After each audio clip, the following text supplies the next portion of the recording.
Welcome to our channel. Today we how to connect Supabase database to Softr tables, full guide step by step clearly. Start by logging into your Supabase account.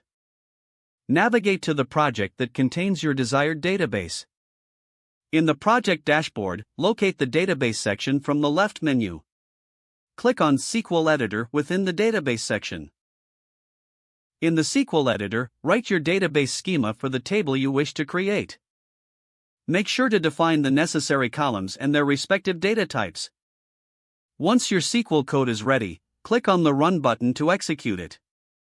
Now, switch to the Authentication section to set up access for your database. Here, create a new API key if one is not already generated. Copy this API key as you'll need it later for Softr. Next, log into your Softr account in a new tab.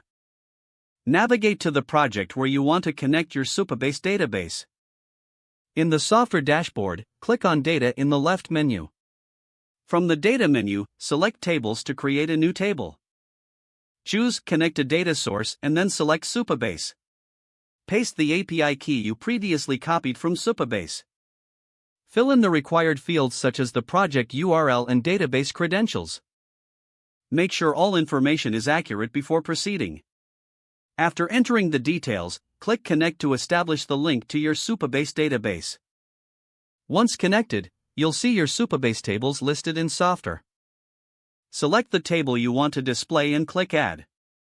This will create a new page with the selected data. Use the drag and drop interface to customize how the data will appear. Adjust settings like filters and sorting to suit your needs. Preview the changes to ensure everything looks correct. When satisfied with your setup, click Save. Now you can launch your Softr project to see your Supabase data in action. With these steps completed, your Supabase database is successfully connected to Softr tables.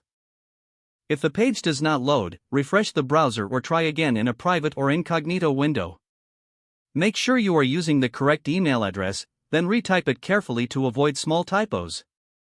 If your password is not accepted, use the reset option and create a new strong password you can remember. Don't forget to like this video and subscribe to our channel for more step-by-step tech guides.